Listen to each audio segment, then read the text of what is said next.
still, the only way that you had electricity was rubbing two objects. That was the only way. And they had different things that could spin and, you know, create a static charge, and you could get a flow when you had that difference in charge. But there was nothing that was constant. There was no steady flow of electricity until Volta. All right, and what he did was he created the first battery. Here's the idea, and I'll let you copy it down in a second, but let me explain it. Anytime you have two different types of metals that are that will specifically do this. So in this case, we have copper and zinc. When you place different metals in an acid bath, they can gain or lose electrons. Okay, so for instance, copper, when copper is placed in acid, it loses electrons and becomes positively charged. Okay, when zinc is placed in an acid bath, it gains electrons, so it becomes negatively charged. So what you have is a difference in charge. And if anytime there's a difference in charge, it wants to stay itself out. So if you have a wire going across, we have too many electrons here, we have too few electrons here, that means they're going to want to even out. So you'll see electrons move from where there's too many to too few. And this is just a little wire going across. Okay? So that is what a battery does. Okay, especially this type of battery, where the decay, okay, in the acid bath will create a deficiency in electrons and an excess in electrons, which means it's going to want to cause energy to flow.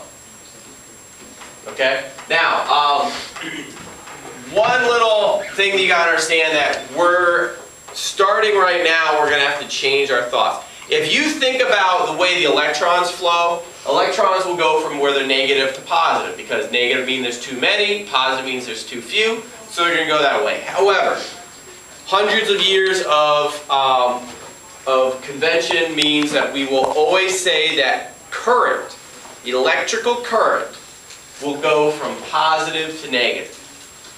Okay? Anytime you look at a circuit, any electrical engineer will always look at something and say, okay, current flows from positive to negative. Okay, even though it is the opposite if you try to think about electrons. So don't think about the actual electrons. Just think about current. All right. But this is how you can create electricity.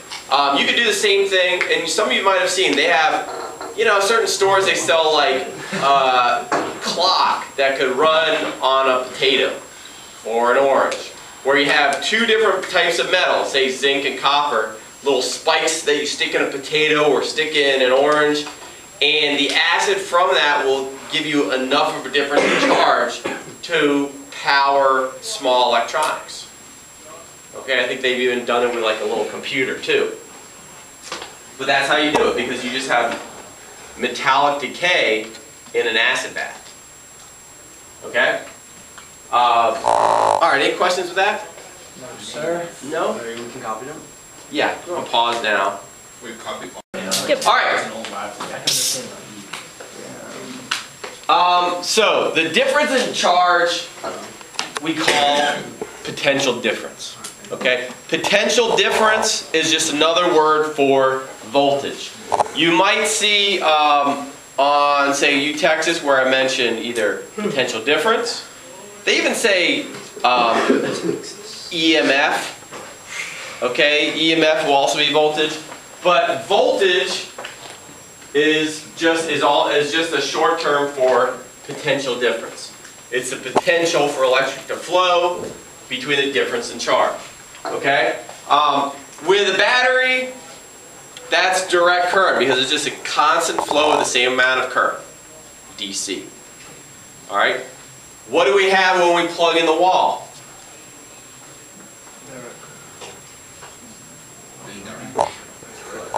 No, it's not DC, it's AC. Good. Named after the band. Okay? Alternating current is what you have when you plug in the wall. Alright? DC is what you have with a battery. Alternating current, though, AC travels better distances. If you had, when electricity first came out, okay, Thomas Edison, when he created the light bulb, it wasn't to sell light bulbs. It was to sell electricity. Yes, he invented the light bulb, but he also invented the first power companies. And he was stubborn though, okay? Almost as stubborn as Kevin looking at his cell phone constantly while I keep seeing. He wanted to send DC current all over the place. But DC current is only for short distances. You pretty much needed your power company on your own block. So if the power company was right next door to you, you could have DC current. But AC current is what we use that can travel far distances because of it can go through transformers and be converted. Yes, sir. Is DC stronger then? No, they're just different.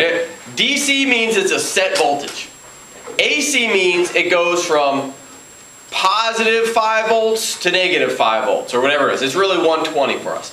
When you plug in the wall, wherever you are in the United States of America, you know for a fact that you're going to get 120 volts of alternating current. So it's going to go from a positive 120 to a negative 120. And it's just a sinusoidal wave. Wait, so when you plug it in, it's 120. You know that anytime you plug in the United States, it's 120. In other countries, it's different. Okay, that's why you need power converters when you travel anywhere. So okay? Why is like the current different in each country? Why is it in each country? Yeah. Because, well, first we were the first ones to start sending out power, and so when we first started doing AC, I think they were more nervous about what power we could send out. And while other countries developed, maybe they were a little bit better with electricity and they could handle better power. We've always been set, just convention has been, you know, that's going to be 120 volts of alternating current. Okay? I don't know the history of if it was something else before, but for the U.S. it's 120. And it works fine for us. Other countries have had other power. Wait, so if the current is higher, does that mean you get more power? I mean, if the voltage is higher, does that mean you get more power? We'll talk about that. We have a formula for that. Kevin, what was your question? You didn't have one? No. But what happens is, I thought you did. Anytime that you plug this in, though, electronics. Now, I could plug a light bulb directly into this. Just have a wire and a light bulb, and the light bulb will be on. Because even if it's positive 120 to negative 120, up and down, it doesn't matter because it's just light running through a resistor and it'll give off the light. And you can't tell that it's going from positive to negative. However, electronics, like your car, someone asked about the car. With electronics, it was Jimmy, okay? That will give you a set 12 volts of DC. 12 volts of direct current. Electronics run off of direct current, okay? When you plug in that computer, there is a power converter, a power supply that takes the 120 volts and sends into the circuit board a plus and minus 12 volts of DC and a plus and minus 5 volts of DC. So electronics, anything specific, is looking for a set direct current, but they have to convert it first. Okay? All right. Here's the first thing you want to know, which is power, to go with Sanam's question. P equals IV. Power equals current times voltage. Okay? So yes, if you have a set amount of current, or if you have set voltage 120 volts, and you had a higher current, then there would be more power given off. That would mean you'd have to pay more money. Okay? But more so, it's going to be where, with an electric circuit, an electrician, he'll have a certain amount of amps allowed. A certain amount of current will be allowed on a circuit. Okay, and so he runs a circuit out, you know, from the power or from your circuit breakers. He runs out a 15 amp circuit, and from that it will tell you how many light bulbs you can put on or something like that. But P equals IV. Now, so we have more units to know about. Power is watts, just like before. Current is amperes, but we'll just say amps. And voltage is volts. Now, this means before, old cell phones, okay, if you have a smartphone, it's going to be running off a mini or micro USB. And that's a set current, set voltage. Smartphone. Yes. However, a lot of the other chargers, a lot of the other things you see out there, you need to be careful with, because even if you have, even if the plug looks like it fits, it could be the wrong current. It could be the wrong voltage. Okay? Anytime you have something like this, a power converter that's going to take AC and create DC, you need to read here what it's going to say. Okay? Because you might look at this and say, oh man, my charger's broken, but I can use this one. It might fit. Okay? That might be the same plug size that you need to charge something in or run something, you know, computer speakers, whatever it is that has something like that. But you need to read and see what the output is. The input's always going to be the same, because anytime you plug it in, it's planning to be in the US, so you're going to have 120 volts AC. However, the output is going to tell you. This one says it's 6 volts at 300 milliamps. Well, if I plug this in somewhere else, just because it fits, maybe the other thing only takes 2 volts and takes only 100 milliamps. Well, it could blow the circuit. Okay, so you want to keep an eye on it. Now, cell phones, most cell phones are going to be micro mini USB, so it has a set, I believe, 5 volts DC, so you're good to go. However, a lot of other things, when you plug in, you need to double check and make sure it's the right output that you're going to plug into it. Okay? Alright, we got that? Okay, you don't need to copy this down, but let me just explain it. Here's an analogy. A lot of times when we talk about current, it's going to be easier to think of it as water. Okay? You alright? Yeah. Okay. Let's say we have this pump house. Okay? It creates a difference in pressure. It's going to send water through the pipe. Okay? And say there's rocks here. The idea of a voltage, or the idea of a battery, is to cause that difference in pressure. Okay? So, it's going to cause the current to flow. Now, once we get through here, there's going to be resistance. You're going to lose energy. Okay? So there's going to be a drop in pressure, a drop in voltage as it goes through there. On this side, it's going to be a lower pressure, so it gets sent back to the pump house, it builds it back up, and goes back through again. Okay? Now, this is the same idea with electricity. Okay, with electricity, you'd have a battery causing difference in charge. Okay?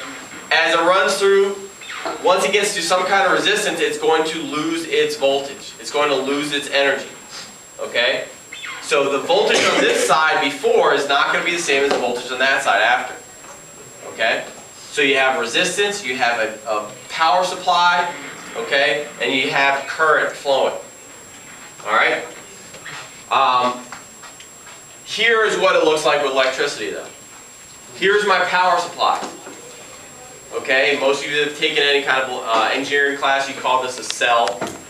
Here we're just going to draw one line, a bigger and a shorter. Anytime you see bigger and shorter, bigger is always positive, shorter is always negative. Okay? And that means current will always flow from positive to negative.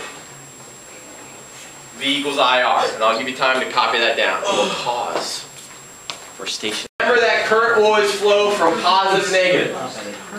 I am talking now. Thank you.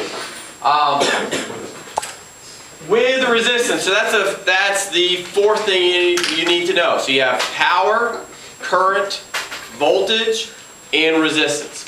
Resistance is measured in ohms. Okay, we use the little omega symbol for resistance also. Okay, now don't copy this down, but understand that it's actually current that kills you. Okay, when people get electrocuted, it's not because of voltage. You can be exposed to a lot of voltage, but if your resistance is very high, you'll be safe. Okay? It's when the current gets high that will kill you. Okay? So, now of course, it's not like they're going to say warning, possibly 0.06 amps, because that's not too scary. They're going to say warning 10,000 volts. But when current runs through your body, okay, the higher the current, the more likely it can cause death. Now, but it's more the fact that if you have a set voltage, depending on how you're standing, if I touch this as is right now, if I stuck my finger in that socket, I'd get a shock and it would hurt. okay, and I'd jump a little bit, but I'd survive, okay? Most electricians will do it at one point or another where they just accidentally grab the wrong wire. Now, because this is only 120 volts, it's not the big transformers where there's 10,000. If I grab this wire, but let's say I was standing in a tub of water, there would be a bigger problem, okay? Because what happens is my resistance will drop down. It will allow more current to run through. There will be less resistance, and the current will be higher. Okay. Now, fortunately, in this classroom and in a bathtub and in a kitchen, you have GFI circuits. Okay, ground fault indicators. And that's, if you've noticed in the kitchen, you'll have one of those outlets that has little 2 buttons on it, has a reset and a test. That's what this is here too. So that before it spikes, it'll basically blow a fuse and make sure everyone's okay. Still, don't test that, but that's what it's there for. There was an incident where I remember I was, to date myself, I was working security for the 1996 Olympics. Okay. And they were still building. The Olympics were like a week away, and there was on the far end of Centennial Park, there were 2 electricians working on this transformer to get this big thing going. And there's one guy grabbed a wire and it was hot, and he didn't realize it. It was a high voltage. Well, so he grabbed it and was getting electrocuted, and his friend made the mistake of grabbing him to pull it off. Okay? So what happened was when he grabbed them, both of them were killed. Okay? Because when he grabbed them, when you get electrocuted, your muscles tense up and you can't move. Wait, so you saw it happen? No, I heard the sound and then found out later what happened. But then the other guy grabbed him. So what happens? Not that, hopefully you never see this, but if that ever happened, what you would do is if you saw somebody getting shocked, and your first reaction would be to grab them and pull them off. But if you did that, you could get killed also or get shot. Okay, so what you want to do is if you saw somebody getting shocked, you would want to run and lay him out. Leave your feet and do a decleater and just try to knock him hard off. Okay? Because if you got stuck with him, you'd complete the circuit also and get killed. Well, I'm saying, I'd say you want to run, because even if you get shot for a second, you have momentum and hopefully you can keep going. Instead of this, where you pull and now you're stuck, you just want to keep running, get a momentum going, and try to lay him out. Okay? Alright. A decleater. Alright, now, here's the first circuit I want you to understand. Now, your 8th grade science class, maybe? 8th grade science, series circuit. You probably learned already that if one light bulb burned out and they were in series, then the whole circuit goes out. Okay? Now we need to go beyond that. Yes, that's true. Right. Okay, but there's more to it than that. We've already reminded you of that. Now let's learn. Okay? In a series circuit, the voltages will add up. Okay? So, let's say I make up some numbers here. Let's say this is 12 volts. Okay? And again, positive, negative. Current means the current's going to be running this way. Now, in a series circuit, the voltages will add up. So, if these might be different resistors. Let's say this has 8 volts running across it. That means this will have to be what? 4. Whoa, and somebody said 6, so I wrote down 6. Thank you, Kevin. 4. Because 8 plus 4 will have to add up to the total, whatever your power supply is. Does that make sense? Yeah. Okay? So these voltages add up to your total. Now resistance, you're going to hear the term total resistance, which is the same thing as equivalent resistance. We'll kind of use them back and forth, total or resistance, or total or equivalent resistance. And what's that saying is, from the power supply's point of view, what does it feel? What does it notice the draw to be? Okay? And in series, it's easy. You just add them up. In parallel, it's going to be different. Okay? But in series, you just add up all the resistance and you'll figure it out. Okay? The other part is this. Current in series does not get split up. There's only one path to go. Okay? Current travels through here. If this is, well, V equals IR, the current here is going to be 1 amp. Okay? So that means that 1 amp travels through here. Okay? Right here. It's still going to be 1 amp. Okay? It runs through there. The current's still 1 amp. How'd you know it's 1 amp? The total, we have V equals IR, which you had on the last slide, right? V equals IR. Well, the total voltage, we say, is 12. And my, you know what, I don't know if it is or not. I might have just made up that number. I didn't make up resistance yet. I said it wrong. Anyways, ignore that, it's 1 amp. As the current runs through here, there's no splitting it up. There's only one place to go. Okay? So the current's going to stay the same, and the voltages are going to add up. Parallel is going to be the opposite. Okay, we're done here? Alright. Here's parallel. Let me just show you how it's opposite, and then I'll give you time to copy it down. Let's say I have 12 volts now, and it's in parallel with 2 resistors. These two are in parallel. Okay? Here, they're going to be the same. So there will be 12 volts across here and 12 volts across there. Anything in parallel will have the same voltage. Okay? And the currents will add up. So here, if we have a certain amount of current going through there, okay, then we have that current gets split up. Okay? Half will go through here, half will go through there. So it'll be 6 and 6, then that was split up. It depends on what this is, what the resistance is. Okay? Now, the resistance though is going to be different for adding it up. With series, you just added them up, but now they're parallel. Okay, so let's say that this is 8 ohms of resistance, and this is 8 ohms of resistance. Okay? They are not going to add up to 16. Because you have to do 1 over R total is equal to 1 over R1 plus 1 over R2. So here we go. So to figure out the total resistance, you're going to have to do 1 over R total, figure out what the equivalent resistance is going to be. After lecture. After lecture? Yeah. Sounds good. What do we get their total resistance to be? 4. 1 over R total is equal to 1 over R1 plus 1 over R2. Right? So we have 1 over 8 plus 1 over 8, which equals 2 over 8, and that's not your answer. That's 1 over your answer. So your answer, R total, is 4. And this is something that, let me finish my thought here. This is a key concept you need to understand. You had, let's say you had one 8 ohm resistor by itself. The total resistance was 8.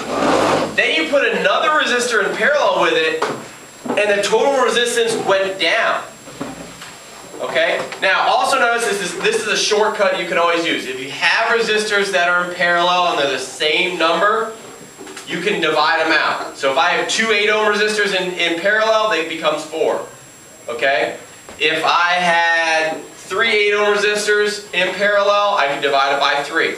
Okay? And so on and so forth. So that's a big key concept to save time for you. Notice that if they're the same number, they'll divide out. But also understand that the more and more resistors that you add in parallel, the lower and lower the total resistance gets. Okay? So let's say you are, let's say that you're in your bathroom, okay? And you're doing your hair. So you got your hair dryer going. You got your flattening iron going, right? You have your, did I ever say hair dryer? Okay, you have the curling iron and your flattening iron because you want some parts curled and some parts straight.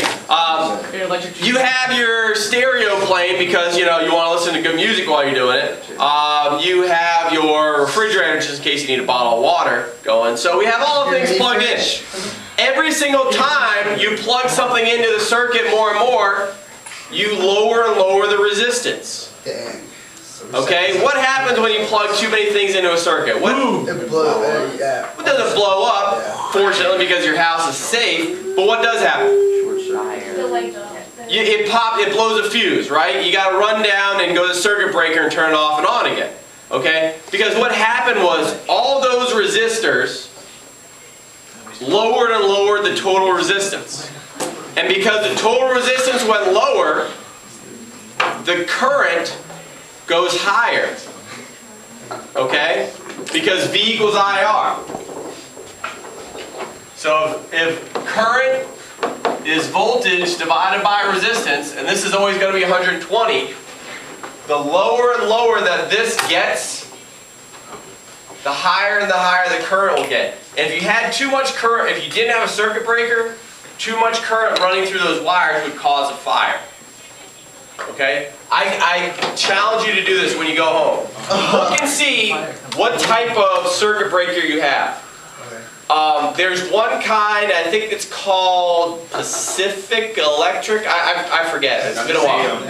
But it has different colors. All the different amps are different color switches. If you have one of those, it can be a death trap, just so you know. Okay? I worked for an electrician one summer. He was an assistant coach. And so he would tell me about these houses where these old, and they're, you know, like in Dale City, they're all over the place, where there are these older circuit breakers, okay?